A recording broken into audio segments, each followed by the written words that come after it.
दुलारे कुंज बिहारी श्री हरिदास दुलारे। तेरी लीला जगत निराली रे, तेरी लीला जगत निराले रे। श्यामा प्यारी कुंज विहारी श्री हरिदास दुलारी। ओ श्यामा प्यारे कुंज बिहारी श्री हरिदास दुलारे। जय हो।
सब द्वारन को छोड़ के मैं आयो तेरे द्वार। हे व्रतभान की लाडली देख मोरी ओर निहार। श्यामा प्यारे कुंज बिहारी, श्यामा प्यारे कुंज बिहारी। जय जय श्री हरिदास दुलारे, जय जय श्री हरिदास दुलारे। तेरी लीला जगत निराली, तेरी लीला जगत निराले, तेरी लीला जगत निराले, तेरी लीला जगत निराले, तेरी लीला जगत निराले रे, तेरे लीला जगत निराले। श्यामा प्यारी कुंज विहारी श्री हरिदास दुलारी। ओ श्यामा प्यारे कुंज बिहारी श्री हरिदास दुलारे। जय हो।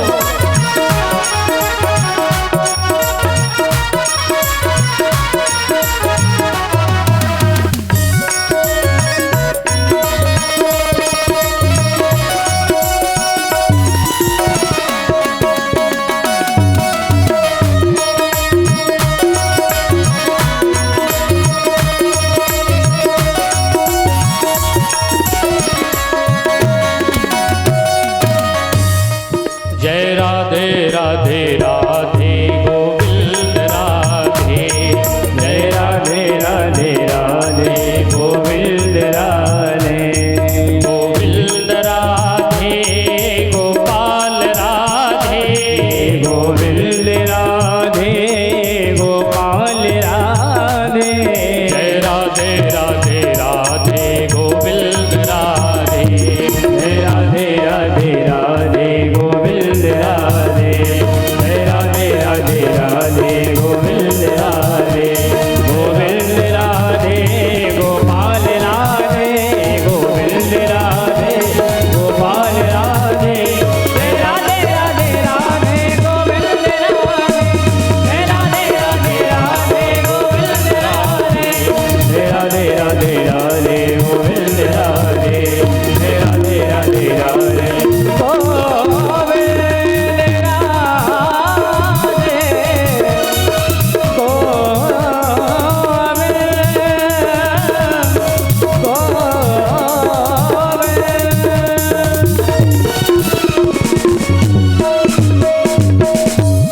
बोले वृंदावन बिहारी लाल की जय। बोलो राधे रानी सरकार की जय हो।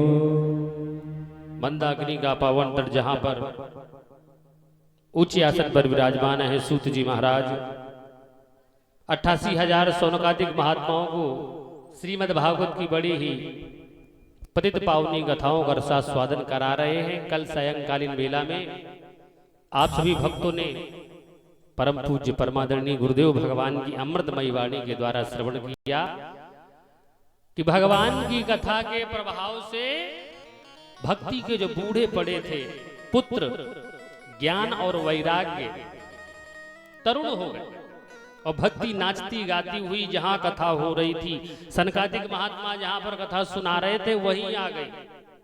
सनकादिकों ने कहा तुम वैष्णवों के हृदय में विराजमान हो जाओ। भक्ति भाव कहां से प्रकट होता है? हृदय से। क्यों?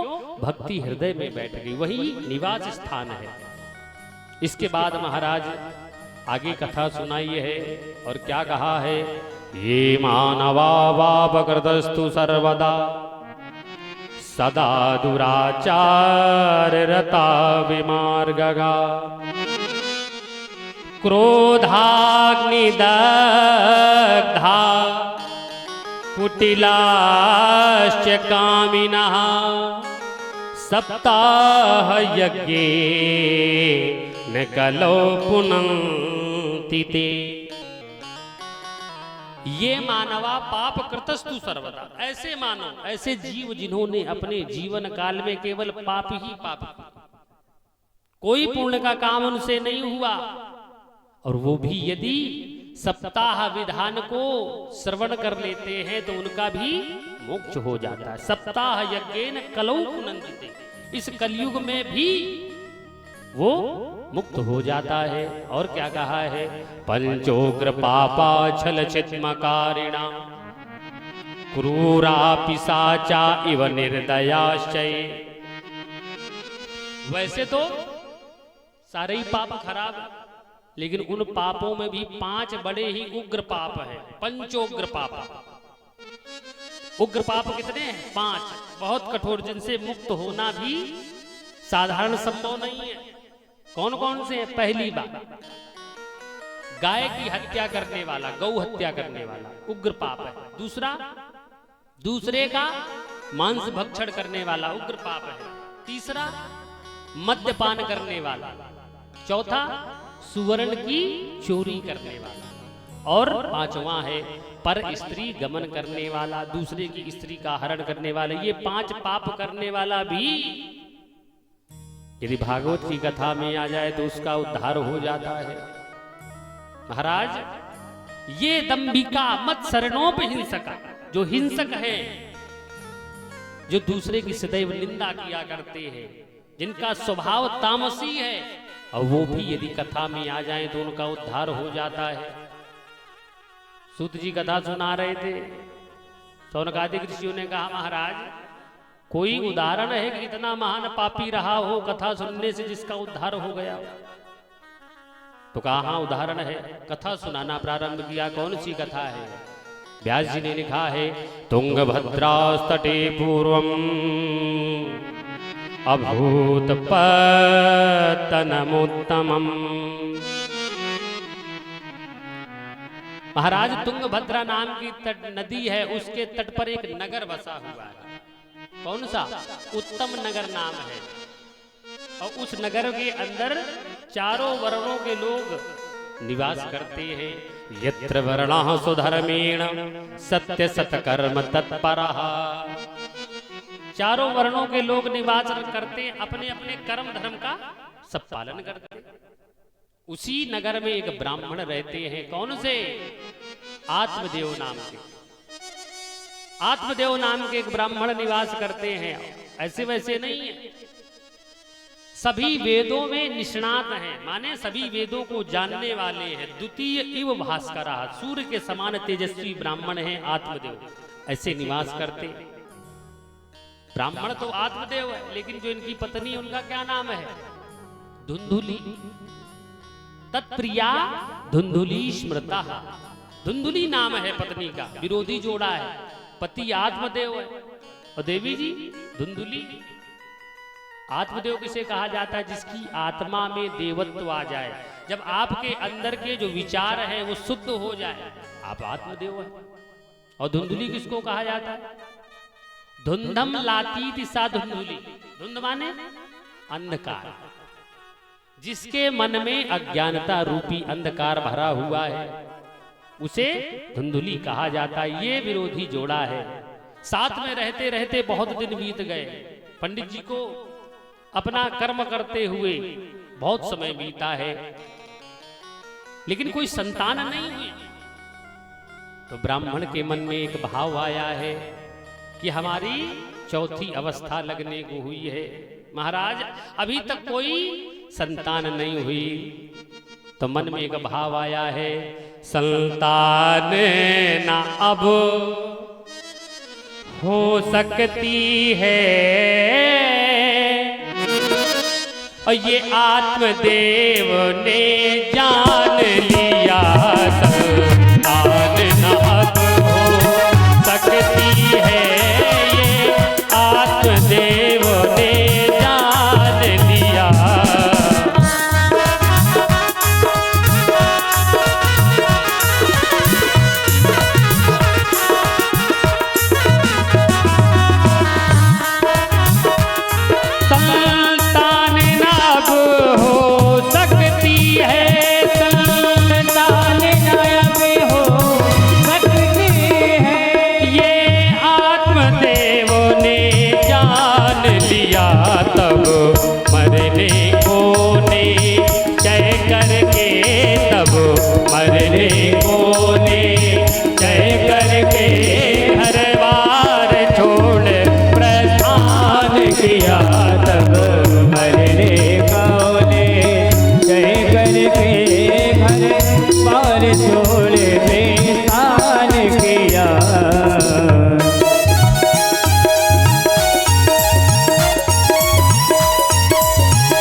आत्मदेव जी ने विचार किया, हमारे कोई संतान नहीं है, अब होने की संभावना भी कम है, तो क्या करें?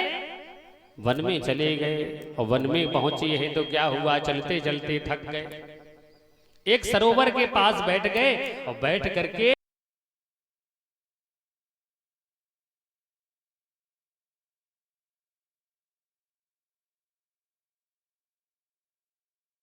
जल पीने के बाद खिन्न मन से ब्राह्मण बैठा हुआ है, रो रहा है। ब्राह्मण को रोते हुए देखा तो भगवान को दया लगी। संत भगवान का स्वरूप बनाया है और संत का स्वरूप बना के भगवान पहुंच गए ब्राह्मण के पास। और ब्राह्मण के पास जाकर के पूछा, भैया तुम क्यों रो रहे हो? क्या तुम्हें कष्ट है? इस वन में बैठकर तुम क्यों रो रहे हो? जब भगवान ने ऐसे पूछा तो ब्राह्मण कहने लगा है कि हम आपको अपने कर्मों का कहां तक बखान करें। किम ब्रवीमि से दुखम पूर्व पापेन संचितम मदीया पूर्वजास्तोयम कवो श्रमुपभुञ्जते। किम ब्रवीमि ऋषे दुखम पूर्व पापेन संचितम। ये हमारे पूर्व जन्म के किए हुए पाप हैं, संचित पाप है, जो हमें इस जन्म में भी भोगने पड़ रहे हैं। महाराज क्या परेशानी है? एक परेशानी हो तो बताए।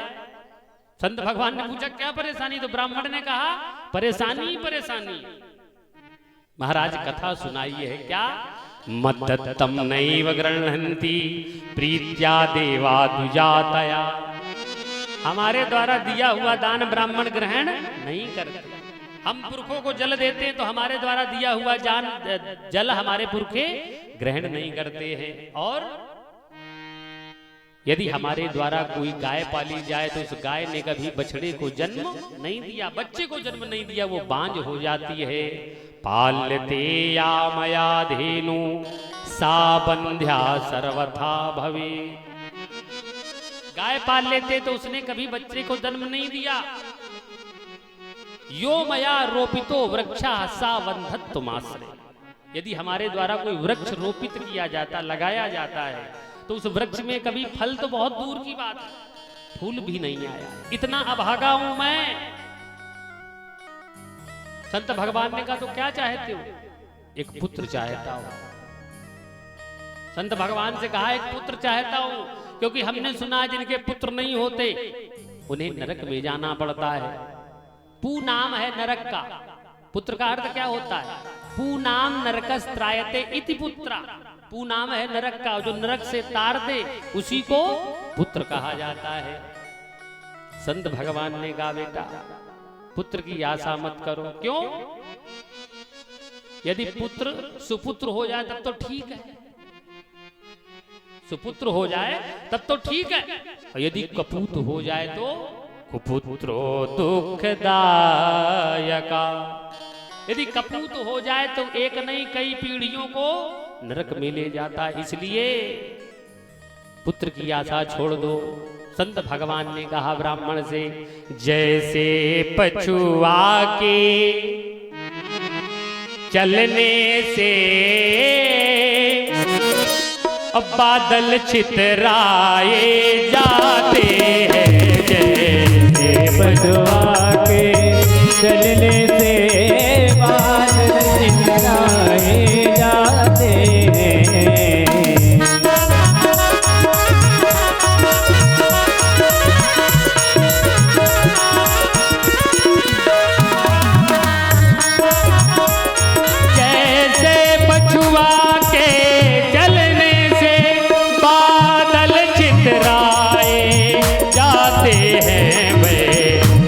कपूत के आने से, वैसे कपूत के आने से कुल धर्म नसाए जाते हैं, वैसे कपूत के आने से कुल धर्म नसाए जाते हैं।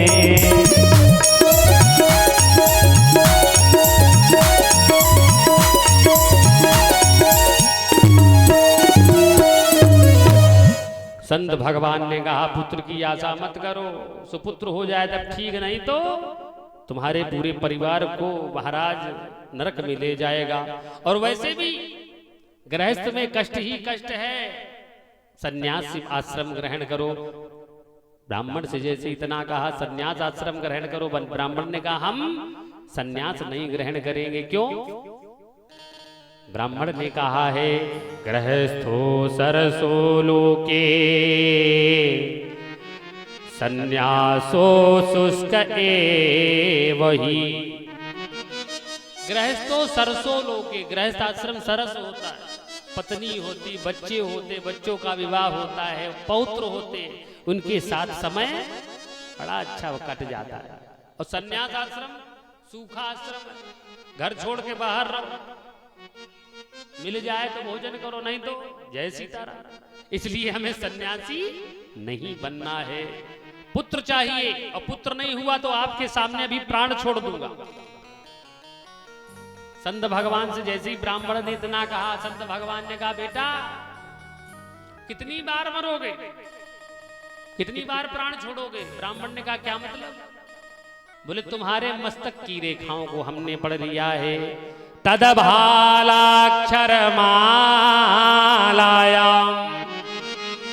वाचयामास योगतः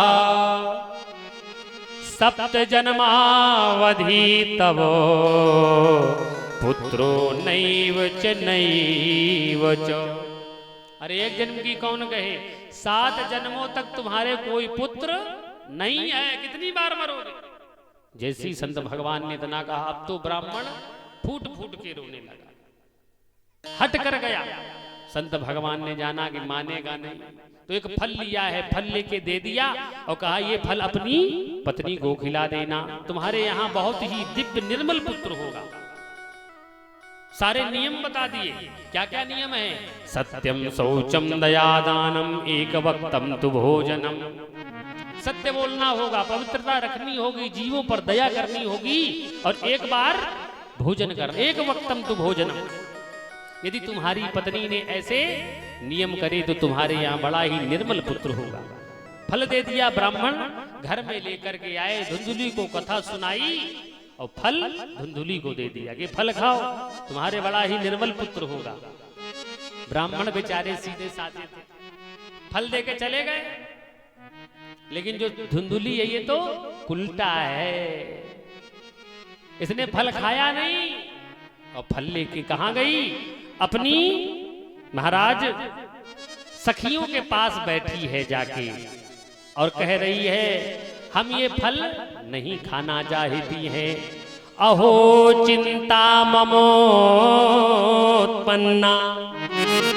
फलम चाहम न भक्षये। अहो चिंता, तुम्हें किस बात की चिंता है कि हम ये फल नहीं खाना चाहती हैं। पंडित जी न जाने कहां से फल ले आए। सखियों ने कहा फल ले आए तो फल से दिक्कत क्या है?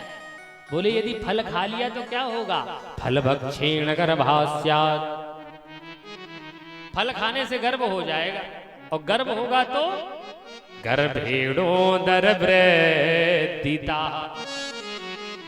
फल भक्षेण गर्भास्यात्, फल खाने से गर्भ होगा और जब गर्भ हो जाएगा तो उदर वृद्धिता, पेट बढ़ेगा और पेट बढ़ेगा तो थोड़ा भोजन कर पाएंगी, थोड़ा भोजन कर पाएंगी तो शक्ति नहीं रहेगी और जब शक्ति नहीं रहेगी तो घर का काम कैसे होगा?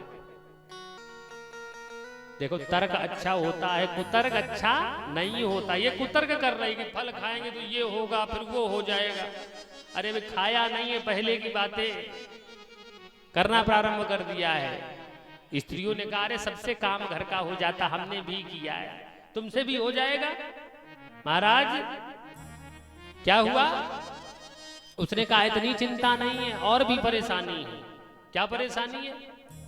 कहा कि तुम तो सब भाग जाओगे, मान लो गांव में डकैती पड़ने लगे।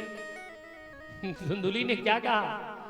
दैवाद घाटी ब्रजेत ग्रामे पलायेत गर्भिणी कथम। दैवाद घाटी ब्रजेत ग्रामे, मान लो गांव में डकैती पड़ने लगी और तुम सज्जनी तो भाग जाए।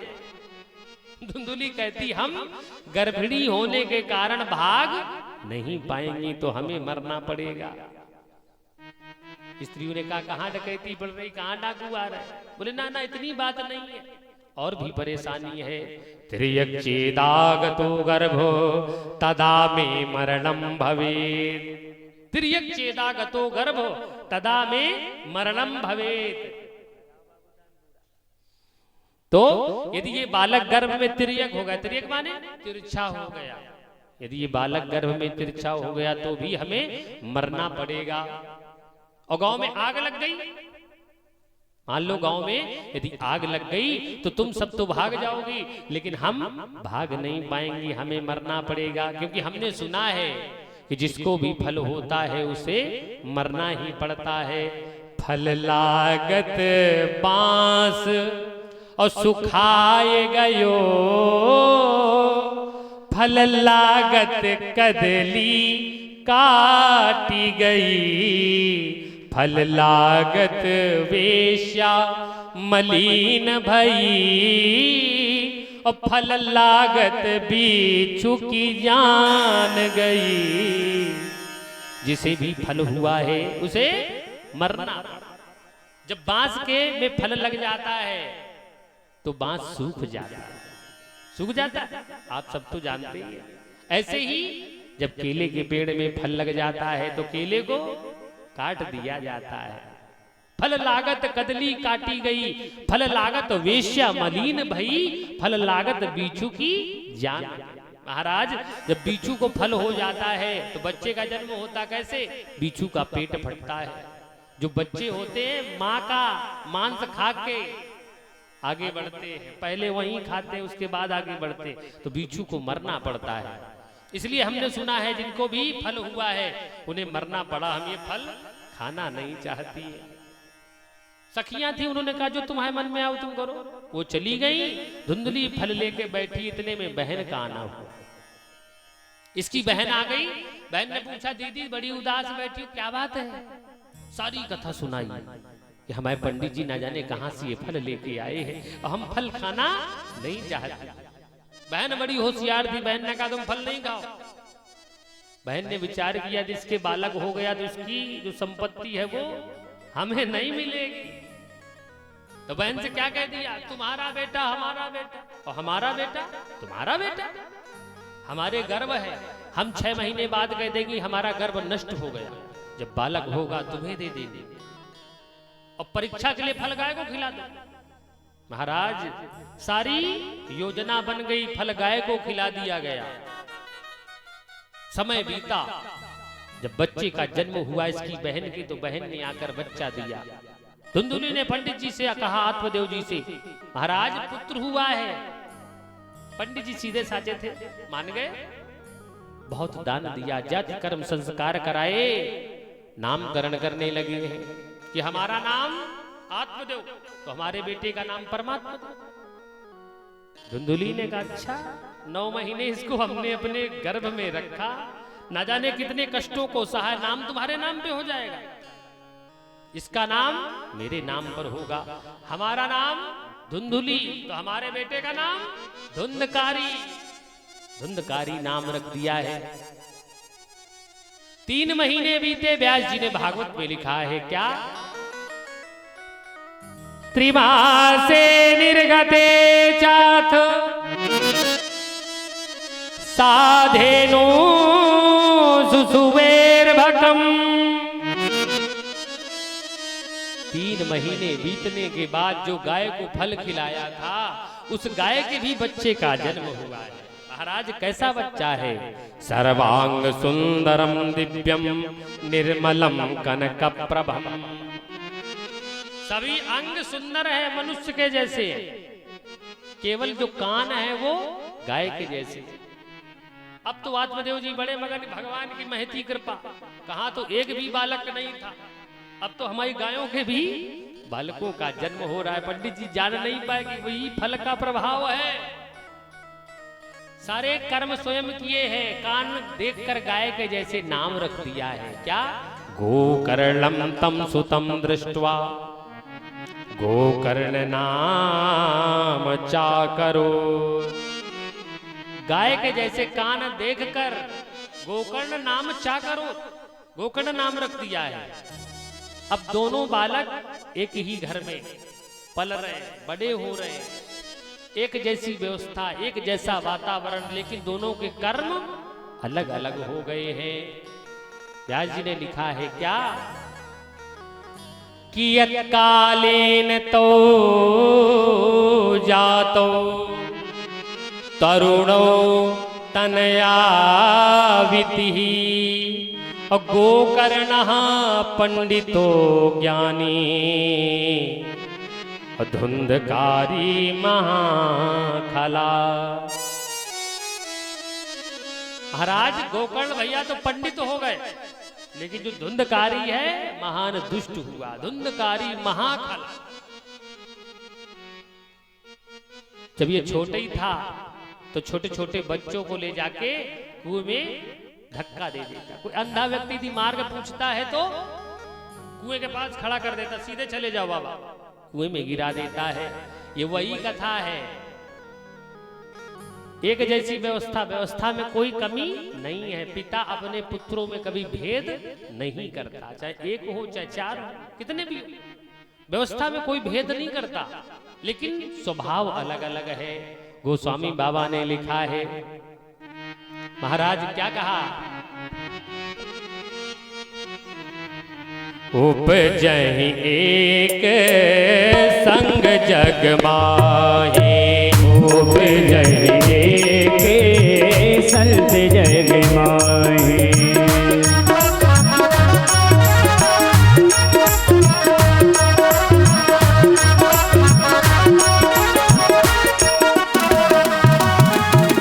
उपजहि एक संग जग माहे, उपजहि एक संग जग माहे। जलज जोक जिमि गुण बिलगाहे, जलज जोक जिमि गुण बिलगाहे।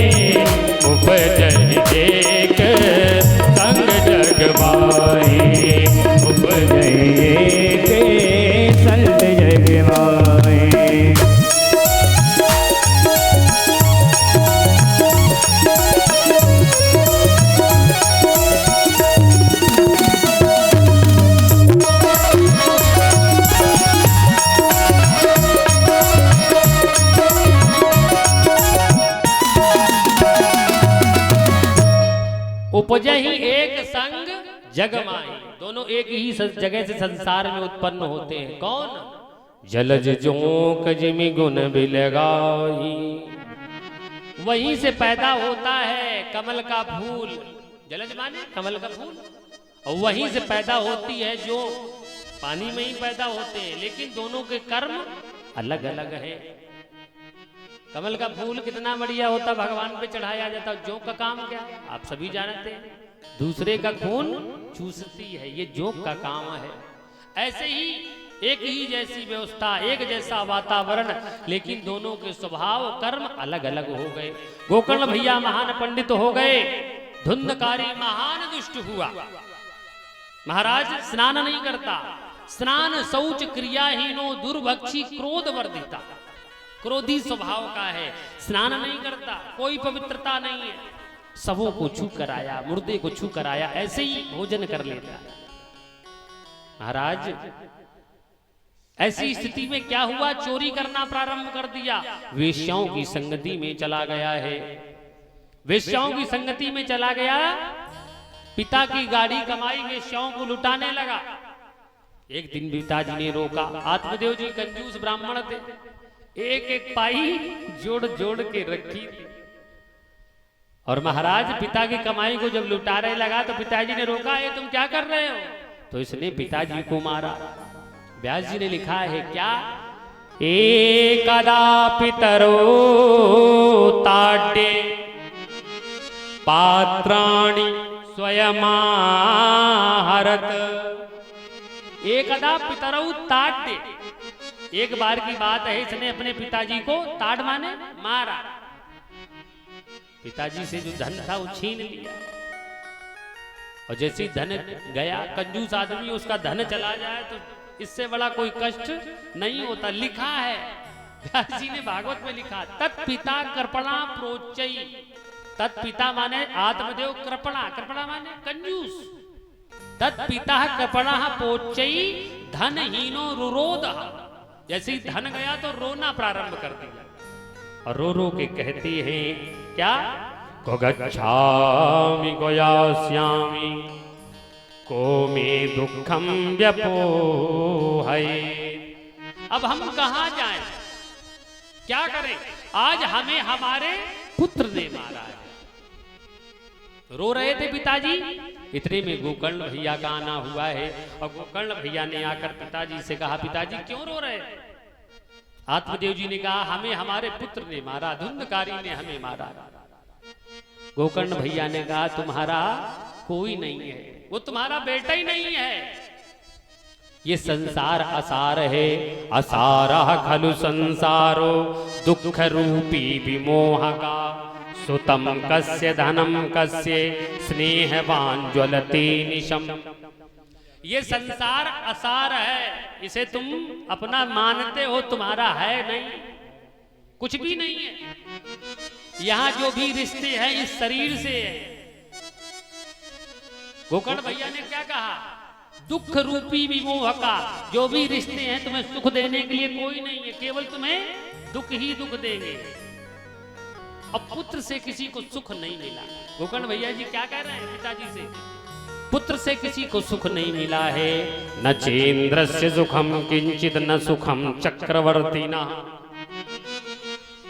न चेन्द्रस्य सुखम किंचित, देवताओं का राजा इंद्र है, उसे सुख नहीं मिला पुत्र से।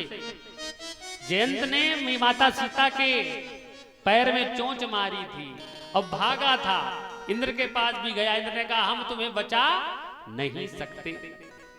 तो पुत्र से किसी को सुख नहीं मिला। न सुखम चक्रवर्तिना। चक्रवर्ती सम्राट राजा दशरथ, इन्हें भी पुत्र से सुख नहीं मिला। बताओ मिला? 4 बेटा थे और जब प्राण छोड़े हैं तो एक भी बेटा पास में नहीं था। पुत्र के वियोग में ही प्राण छूटे हैं। तो पुत्र से किसी को सुख नहीं मिला है। सुख की आशा करना व्यर्थ है। महाराज पिताजी से कहा है, यदि तुम्हें संसार में तुम शांति खोज रहे हो तो शांति तुम्हें नहीं मिलेगी। शांति कहाँ मिलेगी?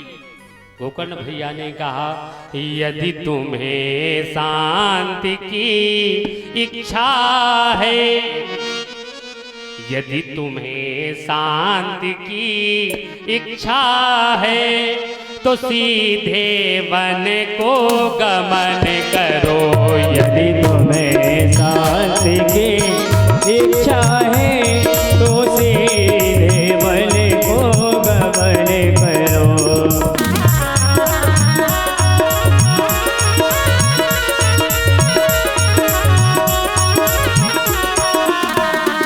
यदि तुम्हें शांति की इच्छा है, यदि तुम्हें शांति की इच्छा है तो सीधे वन को गमन करो।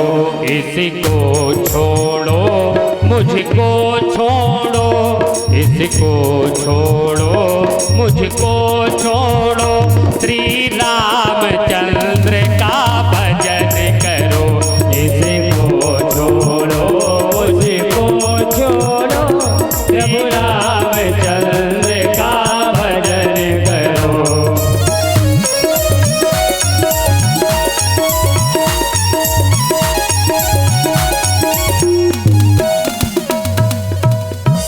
महाराज पिताजी से कहा गोकर्ण भैया ने, इस संसार में फंसे रहोगे, कहीं शांति प्राप्त नहीं होगी।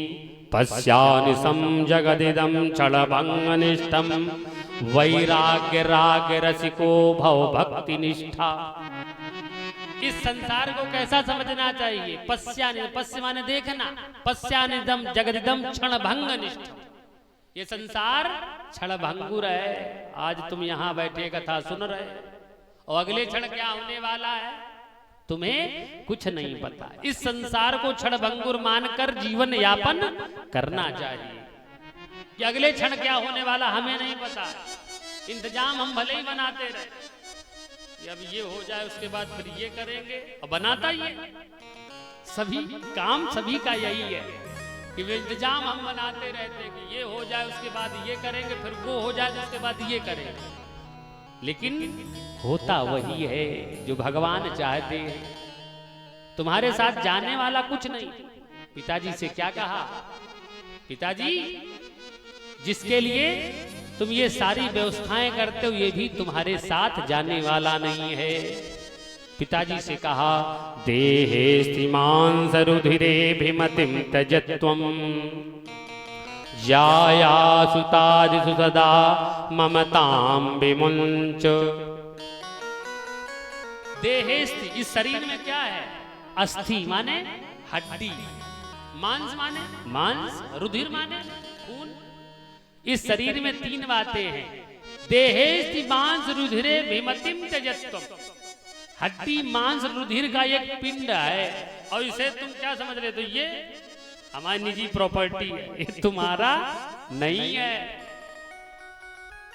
ये तुम्हें मिला है थोड़े दिनों के लिए। ये भी छोड़ के तुम्हें जाना यही है। क्यों? चाहे कितनी व्यवस्था कर लो, चाहे तुम पियर से नहाओ और चाहे कोई भी साबुन लगाओ, कुछ भी लगाओ, ये जाने वाला नहीं है। जब हम इतने बड़े थे, पहले जन्म हुआ, बढ़ते बढ़ते बढ़ता है, इसके लिए तमाम व्यवस्थाएं करते, लेकिन छूट सब यहीं पड़ जाता है। कोई तुम्हारे साथ नहीं जाने वाला। जब तक ये शरीर है तब तक ये रिश्ते हैं, और जिस दिन ये शरीर छूट जाएगा सारे रिश्ते समाप्त हो जाएंगे। कौन कौन से रिश्ते हैं? जाया सुतादिषु सदा मम चाम विमुंच। जाया माने पत्नी, सुत माने बेटा, पत्नी, बेटा, बच्चे, माता, जो कुछ रिश्ते हैं, जब तक ये शरीर है तभी तक रिश्ते हैं, और जिस दिन ये शरीर छूट जाएगा ये सारे रिश्ते भी छूट जाएंगे। इसलिए एक काम करो, धर्मं भजस्व सततम त्यज लोक धर्मान। धर्मं भजस्व सततम त्यज लोक धर्मान। ये संसार के सारे धर्मों को छोड़ो। तुम्हारा असली धर्म क्या है? तुमने मनुष्य का शरीर किस लिए लिया है? उस धर्म को याद करो। और महाराज सेवस्व साधु पुरुषान जहि काम तृष्णान। साधु संतों की सेवा करो। सेवस्व साधु पुरुषान, सज्जनों की सेवा करो, उनकी संगति करो। जहि काम तृष्णा, जो काम तृष्णा है, इच्छाएं हैं, कामनाएं हैं। जही माने इन्हें समाप्त कर दो और एक काम करो, भगवान का भजन करो। भजले हरि का नाम तेरे काम आएगा, भजले हरि का नाम तेरे काम आएगा। नहीं तो मनवा जीवन ये बेकार जाएगा, नहीं तो मनवा जीवन ये बेकार जाएगा। भजले राम राम राम, भजले श्याम श्याम श्याम, भजले राम राम राम, भजले श्याम श्याम श्याम। भजले हरे का नाम तेरे काम आएगा, भजले हरे का नाम तेरे काम आएगा। नहीं तो मनवा जीवन ये बेकार जाएगा, नहीं तो मनवा जीवन ये बेकार जाएगा। भजले राम राम राम, भजले श्याम श्याम श्याम, भजले राम राम राम, भजले श्याम श्याम श्याम। ताली बजाते हुए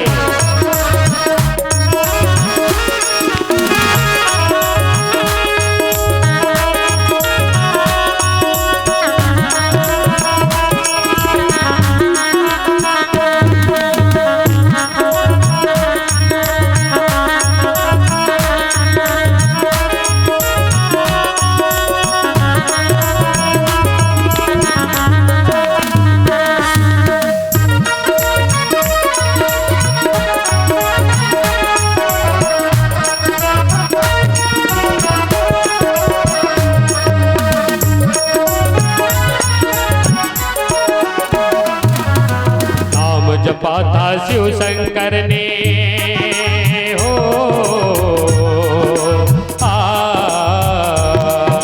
नाम जपा था शिव शंकर ने, मन में उन्हें बसाया था। नाम जपा था शिव शंकर ने, मन में उन्हें बसाया था। और जपा था श्री बजरंग ने, सीना चीर दिखाया था। और जपा था श्री बजरंग ने, सीना चीर दिखाया था। राम ही सच्चा साथी ओ, राम ही सच्चा साथी तेरे साथ जाएगा, राम ही सच्चा साथी तेरे साथ जाएगा। नहीं तो मनवा जीवन ये बेकार जाएगा, नहीं तो मनवा जीवन ये बेकार जाएगा। भजले राम राम राम, भजले राम राम राम, भजले राम राम राम, भजले श्याम श्याम श्याम।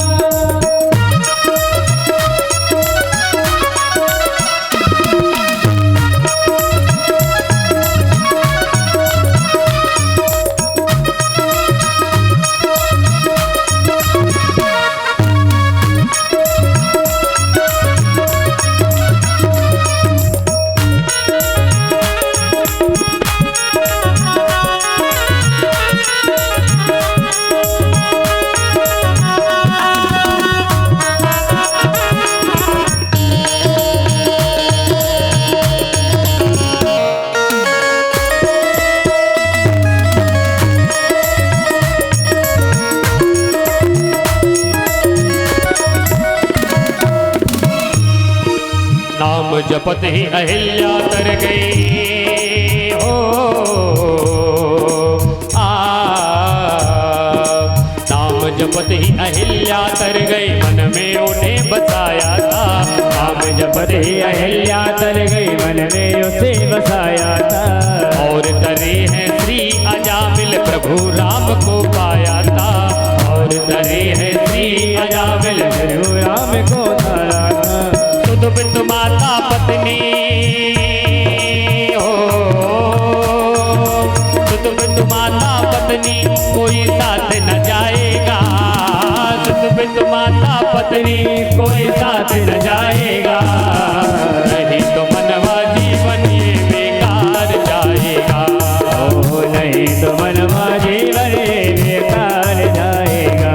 भजले राम राम राम, भजले श्याम श्याम श्याम, भजले राम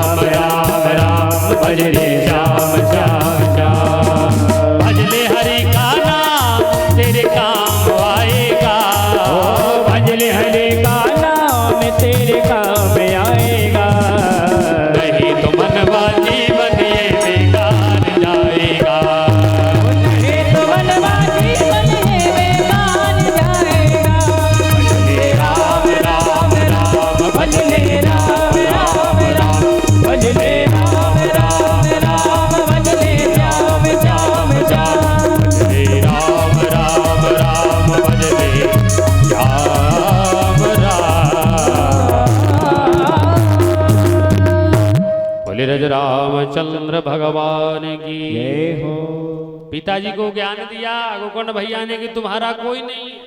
पिताजी की आंखें खुल गई, पिताजी वन में चले गए और पिताजी के जाने के बाद गोकर्ण भैया भी तीर्थ यात्रा पे चले गए। अब घर में कौन बचा? धुंधकारी और धुंधकारी की माँ, धुंधुली और धुंधकारी बचे। व्यास जी ने कहा है पितर्युपरते तेन जननी ताड़िता भृशम। पिताजी के वन जाने के बाद इसने अपनी माँ को मारा और माँ को मार मार के कहता है क्या? कवित्तम तिष्ठति ब्रूहि हनिश्चेलतया नचे। कवित्तम तिष्ठति, तूने धन कहाँ छुपा के रखा बताओ, नहीं तो अभी और खबर लेते। आज महाराज मार खा रही है माँ और रो रही है। कहती बेटा हमें याद नहीं है, बुढ़ापा है हमें याद नहीं, हमने कहाँ रख दिया है। प्रातः काल तुम्हें फिर बताएंगे। चारपाई पे लेटी है लेकिन नींद नहीं आ रही, आंखों से आंसू बह रहे। महाराज जब बच्चा छोटा होता है बिस्तर गीला कर देता तो माँ स्वयं गीले में लेट जाती है, बच्चे को सूखे में लिटाती है। ये बड़ा होगा तो हमारी सहायता करेगा, बुढ़ापे में हमारी सेवा करेगा। और वही बच्चा बड़ा होकर जब बूढ़े माँ बाप को गालियां देता है, मारते पीटते हैं, तो आंखों से आंसू निकलते हैं। महाराज जी रो रही है, नींद नहीं आ रही। आज रात्रि में चारपाई से उठ खड़ी हुई धुंधुली और क्या किया है? कुएं में जो कूद के प्राण छोड़ दिए हैं। व्यास जी ने लिखा कूपे पाता क्रतो रात्रो तेन सा निधनम गता। अंधे कुएं में जाकर कूद गई, अपने प्राण छोड़ दिए हैं। महाराज जी कुएं में कूद कर क्यों मरना पड़ा है? उसका भी कारण है, विचार करो। कुएं में कूद कर क्यों मरना पड़ा? जो स्त्री अपने पति से कपट का व्यवहार करती है उसकी गति यही होती। इसने अपने स्वामी आत्मदेव जी से झूठ कहा था कि ये अपना ही बेटा है, झूठ बोला था। महाराज जो झूठ बोल रहा है, जो कपट कर रहा है, तीन शब्द हैं कपट का पा टा, लेकिन अर्थ बहुत गंभीर है। कपट का अर्थ क्या है? कम सुखम आवरणम ददाति स कपटा, माने जो कपट कर रहा है वो सुख के ऊपर पर्दा डाल रहा है। आवरण माने पर्दा। जो कपट कर रहा है वो सुख के ऊपर पर्दा डाल रहा है। और संसार में दो ही वस्तुएं हैं, सुख दुख, जीव ब्रह्म, लाभ हानि, जय पराजय, तीसरा कुछ नहीं है। और तुमने जब सुख पे पर्दा डाल दिया तो बचा क्या? दुख ही तो बचा, तो तुम्हें दुख ही प्राप्त होगा।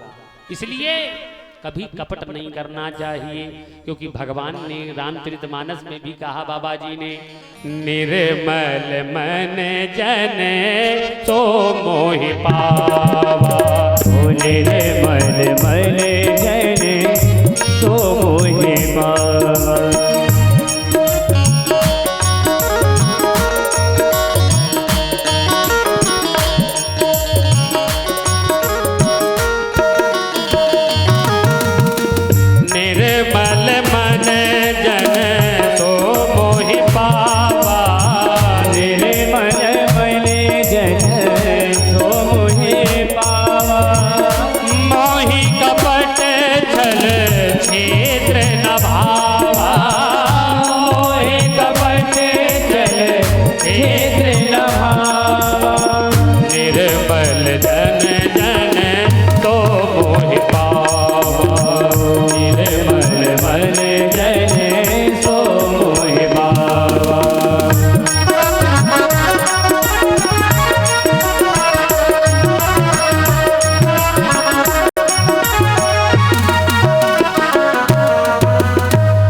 निर्मल मन जन सो मोहि पावा। शरीर में मैल बना रहे कोई बात नहीं, लेकिन मन में मैल नहीं होना चाहिए। मन साफ है तो तुम्हें भगवान अवश्य प्राप्त, उनकी कृपा मिलेगी। क्या हुआ है? माँ के जाने के बाद घर में जो कुछ था, धन बर्तन जो भी था, इसको जो मिला सब वेश्याओं को दे दिया। चोरी करके लाता है उनको देता है। वेश्याओं ने विचार किया कि ये चोरी करके लाता है, और चोर कितना भी होशियार क्यों ना हो, सातिर, लेकिन एक न एक दिन पकड़ा अवश्य। और जिस दिन ये पकड़ा गया इसके साथ में हम भी पकड़ी जाएंगे। भाई चोर के जो साथी होते सभी पकड़े जाते, माल कहाँ है बताओ।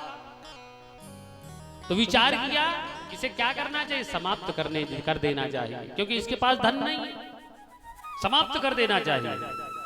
रात्रि में धुंधकारी सो रहा था, स्त्रियों ने क्या किया है, इसके गले में फांसी का फंदा डाला। दो स्त्रियां इधर हैं, रस्सी पकड़े खड़ी हैं, दो इधर हैं।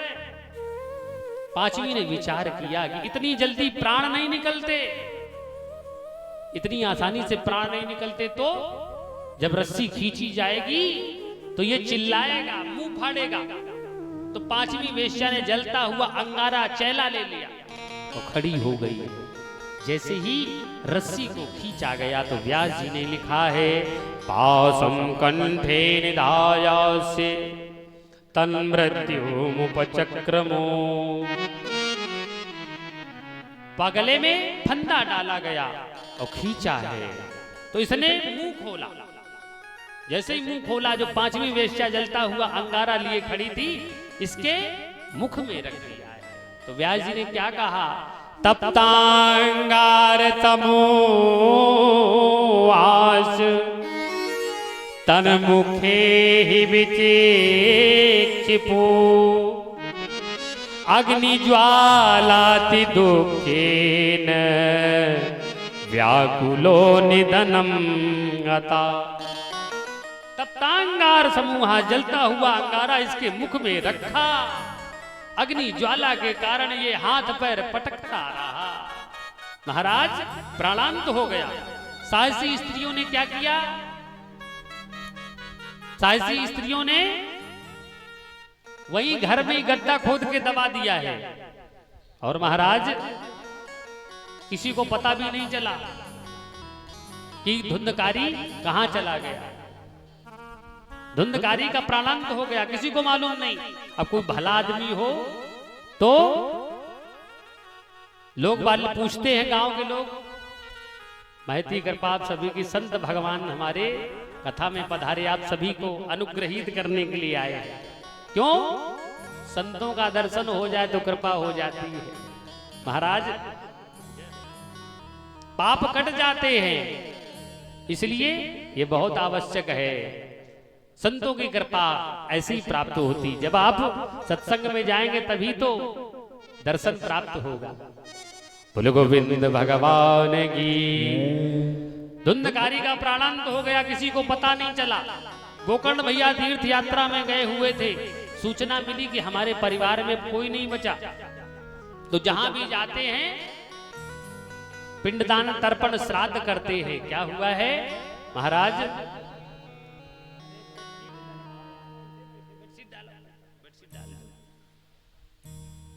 बोलो गोविंद भगवान की जय हो।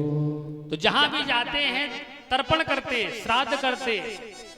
घूमते घूमते गोकर्ण भैया एक दिन अपने नगर में आ गए। नगर में आए तो क्या देखा, जो घर था वो खंडहर हो चुका है, खंडहर हो गया।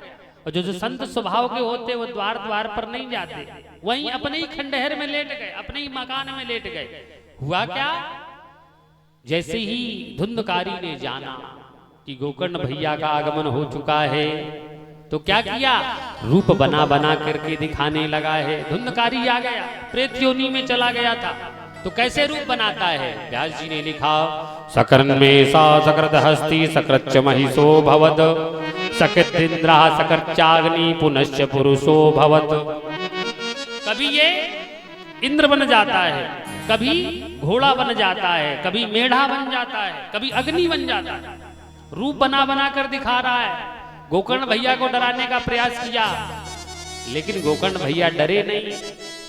गोकर्ण भैया ने पूछा, तुम कौन हो, इतनी रात्रि में हमें डराने का प्रयास कर रहे हो, कौन हो? बोल नहीं पा रहा था। जलता हुआ अंगारा रखा गया तो वाणी चली गई थी। इशारे कर रहा था। गोकर्ण भैया जान गए, बोल नहीं पाता है, तो क्या किया, कमंडल से जल लिया है और अभिमंत्रित किया। मंत्र पढ़ के जैसे ही इसके मुंह पे मारा है तो वाणी खुल गई है। वाणी खुली तो धुंधकारी कहता है, प्रेत कहने लगा, अहम भ्राता त्वदीयोस्मि धुंधकारीति नामतः स्वकीये नैव दोषेण ब्रह्मणत्वं नासितं मया। अहम भ्राता तुदयोस्मि, मैं तुम्हारा भाई हूं। मैंने अपने कर्मों के द्वारा अपने सारे ब्रह्मणोचित कर्म धर्म नष्ट कर दिए। और महाराज भैया वेश्याओं ने हमें बड़ी बुरी तरीके से मारा, तड़पा तड़पा के मारा है। अब मैं इस योनि में हूं। गोकर्ण भैया ने कहा, तुम इस योनि में हो, तुम्हारे लिए तो हमने बहुत कुछ किया, जहां भी गए वहां हमने तुम्हारे लिए तर्पण किया, श्राद्ध किया है, गया जी में जाके तुम्हारे लिए श्राद्ध किया, फिर भी तुम्हारी मुक्ति नहीं हुई। धुंधकारी ने कहा, भैया एक बार नहीं, तुम 100 बार गया चले जाओ, गया श्राद्ध सतेनापि मुक्तिर्मे न भविष्यति। गया श्राद्ध सतेनापि, 100 बार भी गया जी चले जाओ तो भी हमारी मुक्ति नहीं होने वाली, कोई दूसरा उपाय खोजो। इसीलिए जो गया जाते हैं उसके बाद भागवत कथा सुनते हैं कि किसी कारण से यदि मुक्ति ना हुई हो तो आओ कथा सुनो, तुम्हारी उपाय मुक्ति का यही उपाय है। प्रेत की मुक्ति का कोई दूसरा उपाय नहीं है, कथा सुनाओ मुक्त हो जाए। भैया कोई दूसरा उपाय खोजो। कोई बात नहीं, रात्रि में गोकर्ण भैया लेट गए और प्रातः काल जैसे हुआ है, सूर्य भगवान निकले हैं। महाराज सूर्य भगवान को देखा तो प्रणाम किया है और कहा, तुभ्यं नमो जगत साक्षिन् ब्रूहि मे मुक्ति हेतुकम्। आपको मेरा प्रणाम है, ब्रूहि में मुक्ति हेतुकम्, प्रेत की मुक्ति का कोई उपाय बताइए। सूर्य भगवान ने कहा, कोई दूसरा उपाय नहीं, श्रीमद् भागवतान मुक्ति ही सप्ताह वाचनम कुरु, श्रीमद् भागवत की कथा सुनाओ। जैसे इतना कहा है, गोकर्ण भैया ने विधान बनाया, एक वैष्णव ब्राह्मण को मुख्य श्रोता बनाया, कथा प्रारंभ हो गई। और जैसी कथा प्रारंभ हुई तो श्रोता आने लगे। जो प्रेमी होता है वो रुक नहीं सकता, जो कथा का प्रेमी होगा रुक नहीं सकता। वो ये विचार नहीं करता कि हमें चिट्ठी नहीं आई, कि हमें पीले चावल अब नहीं, रुक नहीं सकता है। जो कथा का प्रेमी होता वो दौड़ा चला आता है। तो महाराज श्रोता आने लगे हैं, प्रेत भी आ गया, लेकिन बैठने के लिए जगह खोज रहा है, कोई जगह नहीं मिल रही, स्थान नहीं मिल रहा। एक बांसों के झुरमुट में 7 गांठ का पोला बांस दिखाई पड़ा है। उसी बांस में छोटा सा रूप बनाकर प्रेत बैठ गया है। पहले दिन की कथा को ध्यान से सुना, मनन किया, महाराज क्या हुआ, एक गांठ बांस की फट गई है, दूसरे दिन दूसरी गांठ फटी है, तीसरे दिन तीसरी, ऐसी 7 दिने में 7 गांठें फट गई। दिव्य रूप धारण करके प्रेत प्रकट हुआ है। गोकर्ण भैया को प्रणाम किया। उसी समय आकाश से विमान आया है। आया विमान तत्काल वहां, आया विमान तत्काल वहां, और सुरमंडल ने गुणगान किया। आया विमान तत्काल वहां, सुरमंडल ने गुणगान किया।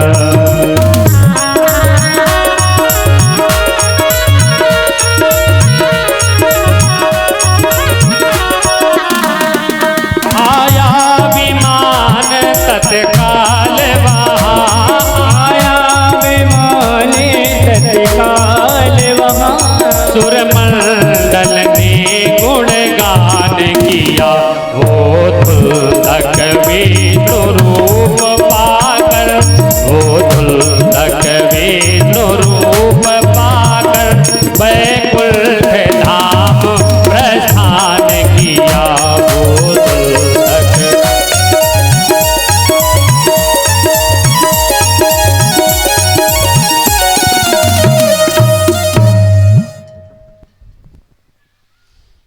महाराज विमान आया, विमान में बैठकर धुंधकारी भगवान के धाम के लिए चला गया। जितने श्रोता बैठे थे सब खड़े हो गए, जितने श्रोता कथा सुन रहे थे सब खड़े हो गए। महाराज तुमने जब कथा कैसी सुनाई? गोकर्ण भैया ने कहा क्या हुआ? श्रोताओं ने कहा हम सदैव बैठे रहे, हमारे लिए तो विमान नहीं आया, और ये बांस में बैठकर कथा सुनता रहा, इसके लिए विमान आ गया। आप लोग भी कह सकते हो कि तब महाराज सातों गांठें फट गई, अब तो एक नहीं फट रही। कह सकते हो कि तब तो सातों गांठें 7 दिन में फट गई, अब तो एक भी गांठ नहीं फट रही है, कल से देख रहे हैं ऐसे ही लगा। पूछ सकते हो तो भाव क्या है? ये तो एक प्रतिरूप लगाते हैं, असली बात क्या? धुंधकारी कौन है? कोई दूसरा नहीं, हम सभी धुंधकारी है, यही बांस है, ये जो तुम्हारा शरीर है यही बांस है, और इसमें जो रहता यही धुंधकारी है। कथा को सुनकर जिस दिन तुम्हारी काम क्रोध मोह लोभ मद मत्सर की जो 7 गांठें ये फट जाएंगी, उसी दिन तुम्हारे लिए विमान आ जाएगा। तो सारे श्रोता खड़े हो गए, भैया हमारे लिए विमान नहीं आया, आपने कैसी कथा सुनाई? गोकर्ण भैया ने कहा देखो हमारे सुनाने में भेद नहीं है, हमारे सुना तो हम समान प्रकार से रहे, सुनाने में भेद नहीं है, तो सुनने में भेद है। सुना तो हम समान प्रकार से रहे हैं, ठीक, और सब लोग बैठे भी हैं। कोई सोच रहे होंगे कि महाराज जी तो हमें सहायक लग रहे हैं, असली वाले नहीं। गुरु जी पता नहीं टाइम हुए लोग कितनी देर में आए रहे। कुछ लोग कह रहे हैं कि कहा तो ठीक है, अपना अपना भाव है। वही गोकर्ण भैया ने कहा, तुम लोगों ने कथा को सुना है, क्या कहा? श्रवणम तु कृतम सर्वै न तथा मननम कृतम। श्रवणम तु कृतम सर्वै, तुम सबने कथा को सुना है, कथा को मनन नहीं किया। श्रोता कई प्रकार के, श्रोता कई प्रकार के होते। एक होते हैं श्रोता जो सामने बैठकर ठीक डट के कथा सुनते, एक एक शब्द कथा का रसपान करते, इन्हें श्रोता कहा जाता। दूसरे कौन है? सोता। सोता महाराज ये कहाँ बैठते? यहाँ अम्मा बैठे। आप तुम आए लाइन आई अम्मा कह रहे तुम्हारे कमर में दर्द है, हमें पता है बैठने में दिक्कत है, जहां से पंडित जी दिखाई ना पड़े, और पीछे टिकवे के लाए, टिकवे की व्यवस्था हो, खंबा हो, पीछे आराम से टेक लगा के जब तक कथा चलेगी 3 घंटे खूब बढ़िया नींद ली। अब पहुंचे साहब जब आरती हुई, वाह महाराज आपकी कथा में तो आनंद रस ही रस है। ये सोता महाराज। और तीसरे कौन है? सरौता। ये कहां बैठेंगे? पंडाल से बाहर, बिल्कुल बाहर, और जितनी देर कथा चलेगी उतनी देर इनका स्वयं मुंह चलता रहेगा, ना खुद सुनेंगे ना जो बगल में होगा उसको भी कथा नहीं सुनने देंगे। ये है सरौता महाराज। एक और है झाड़ू लगाने वाले। कैसे? कुछ लोग शाम को जब कथा होती तो पीछे झाड़ू लगा, महाराज तुम्हारी कथा लेके नहीं जा रहे, ही डरी सब यही छोड़ के जा रहे अपनी। तो ना सोता बनो ना सरोता बनो, श्रोता बनना चाहिए। वही गोकर्ण भैया ने कहा कि तुम सबने कथा को श्रवण किया है, मनन नहीं किया, इसलिए तुम्हारे लिए विमान नहीं आया। सबने कहा तुम्हारा दोबारा कथा सुनाओ, इस बार हम मनन भी करेंगे। तो दोबारा कथा का विधान बना। पहले गोकर्ण भैया ने आषाढ़ के महीने में कथा सुनाई, और दोबारा सावन के महीने में कथा सुनाई है। और इस बार कथा हुआ तो क्या हुआ है महाराज? सबने कथा को ध्यान से सुना, मनन भी किया। तो क्या हुआ? भगवान ने क्या किया है? व्यास जी लिखते हैं, कथा समाप्तो जातो श्रूयताम तच्च नारद विमानै सह भक्तैश्च हरि आविर्बभूव। विमानै सह भक्तैश्च, विमानों में अपने भक्तों माने पार्षदों के साथ स्वयं भगवान आ गए। कथा में भगवान आ गए। आके भगवान ने क्या किया? जो कथा सुना रहे थे गोकर्ण भैया, इनको अपने हृदय से लगाया है। गोकर्णम तु समालिंगे करोत्स्व सदृशम हरि। गोकर्णम तु समालिंगे, गोकर्ण भैया को हृदय से लगाया और भगवान ने करोत्स्व सदृशम अपने जैसा बना दिया, अपना रूप दे दिया। भगवान ने किसी को अपना रूप नहीं दिया। कितने भी भक्त हुए हो, चाहे रामचरितमानस में देख लो, चाहे भागवत में देख लो, कहीं भी देखो, भगवान ने किसी को अपना रूप नहीं दिया। किसको दिया? गोकर्ण भैया को भागवत में दिया है। और एक और भक्त है, किसको दिया है? सड़ा मांस खाने वाले गीधराज जटायु,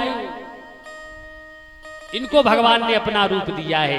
रावण ने जब पंख काट दिए थे तो पड़े थे, जटायु जी महाराज भगवान के नाम का उच्चारण कर रहे थे और भगवान सीता मैया को खोजते हुए चले जा रहे थे। तब वहां चौपाई लिखी बाबा जी ने, क्या? आगे परागीधपति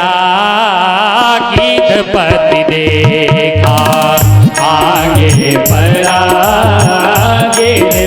देखा।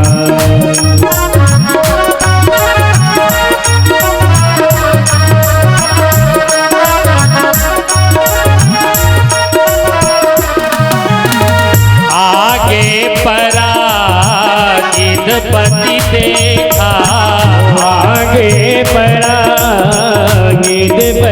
देखा। सुमिरत राम चरण करे, सुमिरत राम चरण करे। आगे परागीधपति देखा, आगे परागीधपति देखा।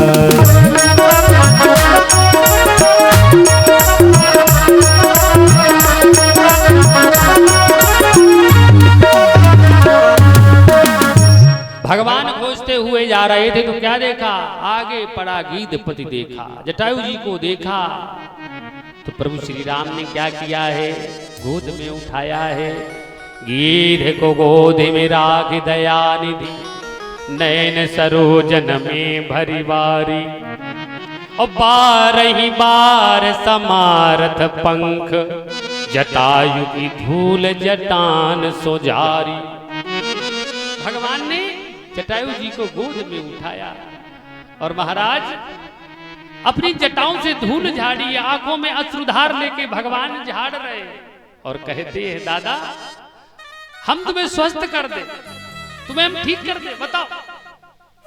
जटायु जी ने कहा, महाराज जिनका मरते समय नाम यदि मुख से निकल जाए तो मनुष्य जीवन मुक्त हो जाता है।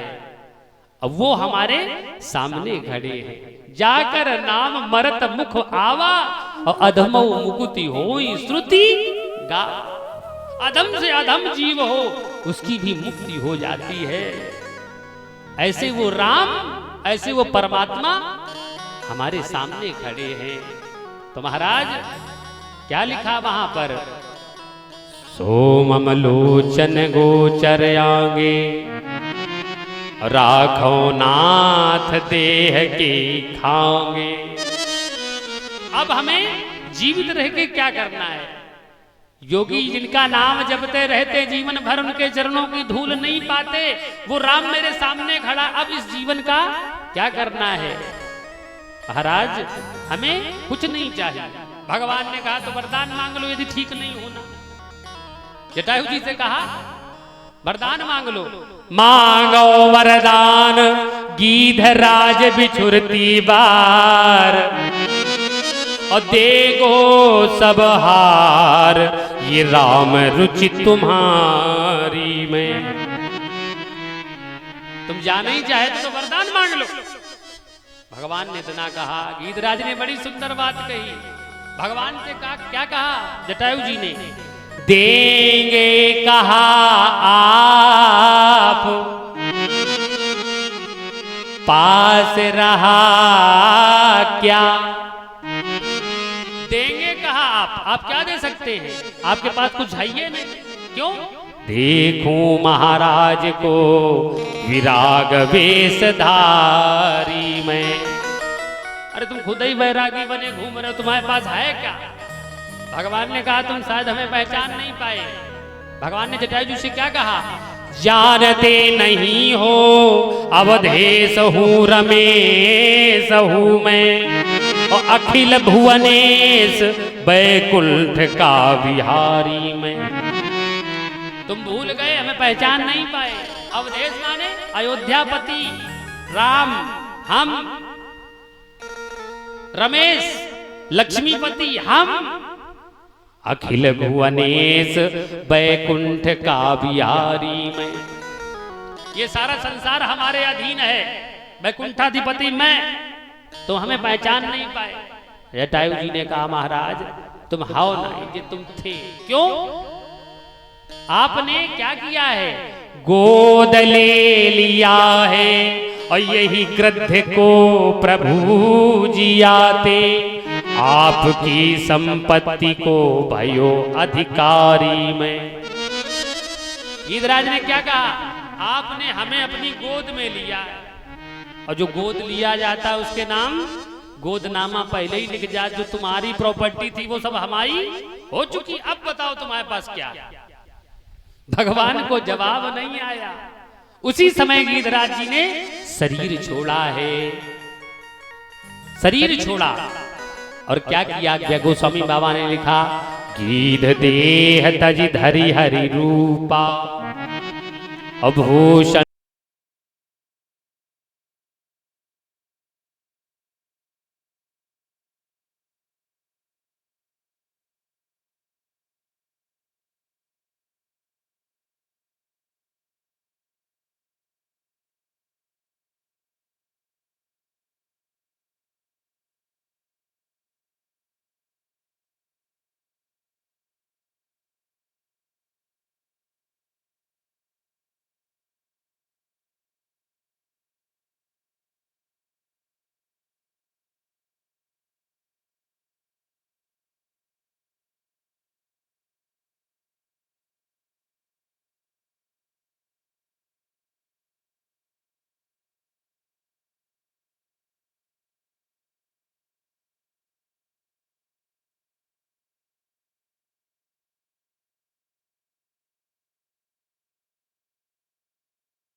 बोलो गोविंद भगवान की जय हो, बोलो वृंदावन बिहारी लाल की जय हो। श्री राधे राधे गोविंद गोविंद राधे, श्री राधे राधे गोविंद गोविंद राधे, राधे राधे गोविंद गोविंद राधे, श्री राधे राधे गोविंद गोविंद राधे, गोविंद राधे राधे गोपाल राधे, गोविंद राधे राधे गोपाल राधे, गोविंद राधे राधे गोपाल राधे, गोविंद राधे राधे गोपाल राधे।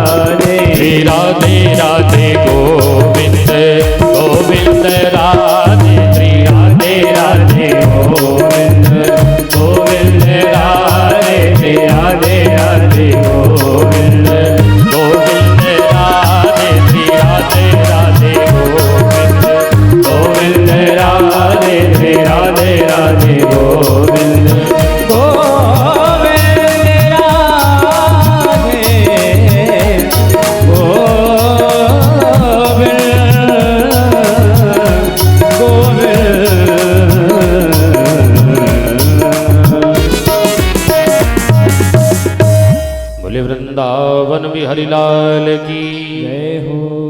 तो महाराज गीधराज ने शरीर छोड़ा है और भगवान का रूप धारण किया। गीर देह तज धरि हरि रूपा अभूषण बहु पट पीत अनूपा। अपना शरीर छोड़ा, भगवान में स्वरूप धारण किया है।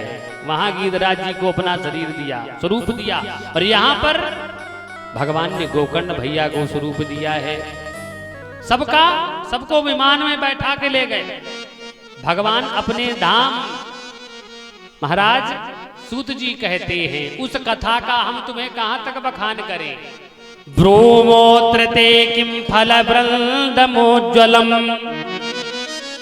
सप्ताह यज्ञेन कथा सुसंचितम कर्णेन गोकर्ण कथाक्षरो यई पीतश्च ते गर्भगता न भूया। जिन्होंने कर्णेन गोकर्ण कथाक्षरो यई, एक अक्षर भी गोकर्ण भैया की कथा का रसपान अपने कानों से कर लिया तो क्या हुआ? पीतश्च ते गर्भगता न भूया, उन्हें दोबारा गर्भगत नहीं होना पड़ा, अर्थात जीवन मुक्त हो गए, इस बार बार आवागमन से मुक्त हो गए। ये कथा का महत्व है। सबको भगवान अपने धाम के लिए लेके गए हैं। महाराज ऐसी भागवत की कथा है। धन्या भागवती वार्ता प्रेत पीड़ा विनाशिनी सप्ताहोपि तथा धन्या विष्णु लोक फल प्रदा। धन्य है भागवत की कथा जो प्रेत की पीड़ा का शमन करने वाली है, और जो सप्ताह विधान को धारण करते हैं उन्हें तो विष्णु लोक फल प्रदान, उन्हें भगवान का लोक प्रदान होता, प्राप्त होता है। ऐसे कथा सुनाई। आगे चल के सप्ताह विधान सुनाया, कैसे कथा करनी चाहिए, कहा करनी चाहिए। तो सबसे पहले मुहूर्त कराओ, दैवज्ञ ब्राह्मण को बुलाकर मुहूर्त कराना चाहिए। वैसे तो कभी भी भगवान की कथा सुनो, कोई कुयोग नहीं होना, व्यतिपात नहीं होना चाहिए। जब लीला चर्चा सुनना चाहो तब करो। जब मुहूर्त हो जाए तो दूर दूर तक पत्र भेजने चाहिए कि आप भागवत रस के रसिक हैं, हमारे यहाँ कथा होने वाली है, आइए। अधिक ना हो तो एक ही दिन के लिए पधारे। कथा सुननी कहाँ चाहिए? सबसे पहली प्रश्न, पहली बात है कहाँ सुननी चाहिए? तीर्थे वापी। नंबर 1 है तीर्थे वापी। तीर्थ में कथा सुनने का जो महत्व है कहीं नहीं। यदि तीर्थ में ना हो पाए तो वने वापी, वन में, जंगल में कथा एकांत में सुनना चाहिए। और यदि वहां ना हो पाए तो गृहे वा श्रवणम मतम। अब वहां ना हो पाए तो गृहे वा, अपने घर पे कथा सुननी चाहिए। कहाँ? विशाला वसुधा यत्र, जहां जगह हो खूब बैठने के लिए, उस स्थान को कथा मंडप बनाना चाहिए, मार्जन लेपन करना चाहिए, ध्वजा रंग बिरंगी ध्वजा पताकाएं लगानी चाहिए। ऐसे स्थान का चयन करना चाहिए। उसके बाद क्या करना चाहिए? व्रत करके कथा सुननी चाहिए। नियम का क्या होने चाहिए? बाल नाखून कुछ भी बीच में बनाने नहीं, काटने नहीं है। ब्रह्मचर्य से रहें, वलकल वस्त्र का धारण करें, भूमि पर शयन करें, पत्तल में भोजन करें, ये नियम है। अधिक तीखा, अधिक कड़वा भोजन नहीं करना चाहिए। जो भाव दूषित करे ऐसा भोजन नहीं होना चाहिए, सात्विकी भोजन होना चाहिए। महाराज वक्ता के भी नियम है, केवल ये नहीं सोचो कि पंडित जी हम ही सबके नियम बताए रहे, ये वक्ता के लिए भी है। दाढ़ी मूछ बाल ये काटना निषेध होता, नहीं करना चाहिए। तो महाराज जो कुछ करना पहले कर लो, ऐसे नियम करना चाहिए। और हो सके तो व्रत लेके कथा करो, मतलब बिना भोजन के। लेकिन व्यास जी ने क्या लिखा? भोजन ना करना श्रेयस्कर नहीं है, उतना व्रत श्रेयस्कर नहीं है जितना भोजन करके कथा सुनना श्रेष्ठ है। क्यों? तुमने मान लो मन में व्रत कर लिया कि हम तो बिना खाए अब कथा सुनो, और बैठ गए कथा, कथा चल रही, तुम्हारा मन भूख लगाई तो मन तो जाएगा ही भोजन की तरफ कि इससे अच्छा तो कर लेते, मन कथा में नहीं लगेगा, इससे अच्छा भोजन करके कथा में बैठो। लेकिन हल्का भोजन होना चाहिए, ऐसे कथा सुननी चाहिए। 7 दिनों तक 5 वर्ण करने चाहिए, 5 वर्ण होने चाहिए, जिनका पैर सफेद हो बिटिया बूढ़ी ना हो, पैर सफेद, भगवान की तरफ पैर नहीं करते, यही तो बस कहानी है। बस हमें बैठना ही आ जाए तो काम बन गया, कहाँ कैसे बैठना है, बस जीवन सफल हो गया। भगवान की तरफ कभी पैर नहीं करते, कहीं भी जाओ। अब जिनकी कथा सुन रहे उन्हीं की तरफ पाए करके मुंह पे पंडित जी के दर्द हो, कैसा लगेगा? ऐसा नहीं करना चाहिए। तो महाराज क्या कहा, 5 वर्णों का को वर्ण करना चाहिए, जिनका काम है मंत्र का जाप। तैर कर्तव्यम हरेर जाप्यम कथा भंग निवत्तये, कोई विघ्न बाधा ना आए, इनकी जिम्मेदारी। ओम नमो भगवते वासुदेव का, वासुदेवाय का जाप करते रहे, सबकी जिम्मेदारी है। तो महाराज 7 दिनों तक ऐसे कथा सुने। यदि श्रोता गृहस्थ है तो उसके यहाँ हवन होता है, यदि सन्यासी है तो गीता वाचा परे आहानी, तो गीता पाठ सुनाना चाहिए। उसके बाद अधिक व्यवस्था ना हो तो 12 ब्राह्मणों को मीठा भोजन करा के विदा करो, पंडित जी को दक्षिणा दे के प्रसन्न करके भेजना चाहिए, ये नियम है कथा का। और फिर तुम्हारे पास जितना ही सामर्थ्य उतना भंडारा करो, इसमें कुछ ऐसा नहीं है।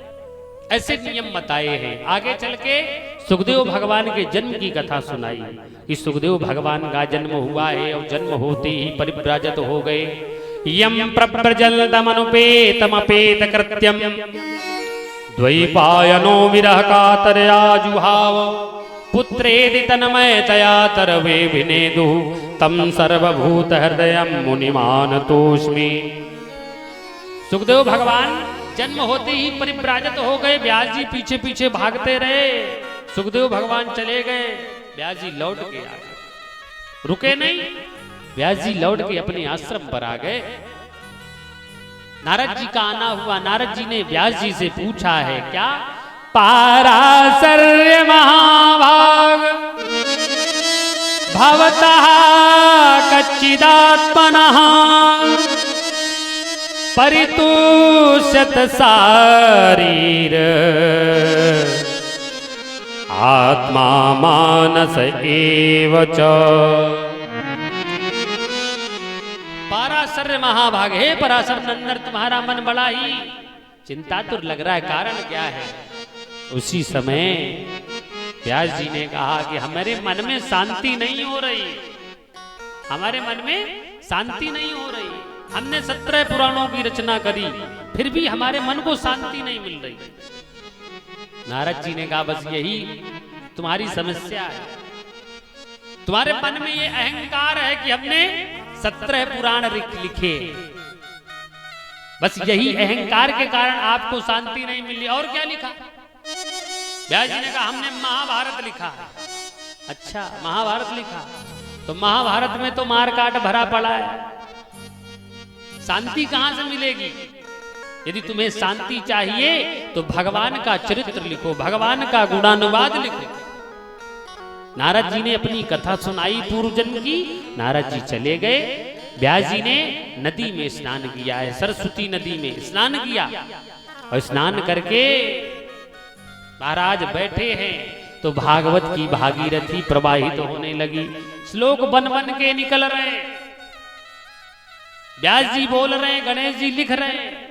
गणेश जी लेखक हैं। गणेश जी ने कहा देखो हम लिखेंगे, लेकिन एक शर्त है, जब तक एक श्लोक हम लिखें तब तक दूसरा तैयार हो जाना चाहिए। हम बैठेंगे नहीं कि तुम कहो हम सोच सोच के बोल रहे हैं, हम बैठे रहे, बैठेंगे नहीं। व्यास जी ने कहा ठीक, लेकिन श्लोक का अर्थ समझ समझ के लिखना।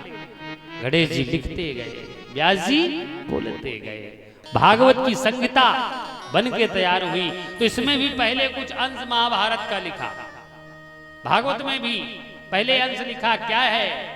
ये उस समय की कथा है। यदा मृधे कौरव सृञ्जया नाम वीरे स्वथो वीरगतिं गतेषु वृकोदरा वेद गदाभिमर्श भगनो रुदंडे धृतराष्ट्रपुत्रे यदा मृधे। यदा मृधे, यदा माने जब, ये उस समय की बात है जब महाराज कौरव और पांडव पक्ष के बहुत सारे वीर गति को प्राप्त हो गए।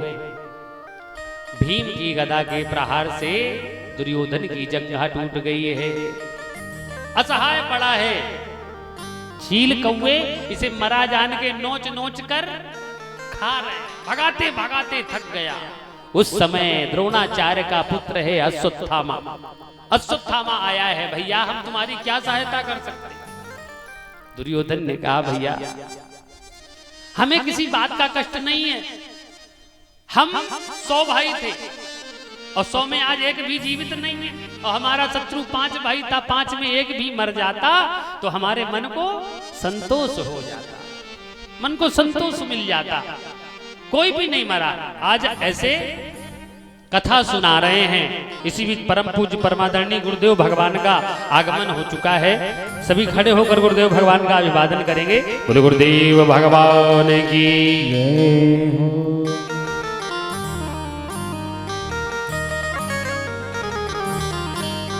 गुरुदेव पधारे हम शीश झुकाने गए। गुरुदेव पधारे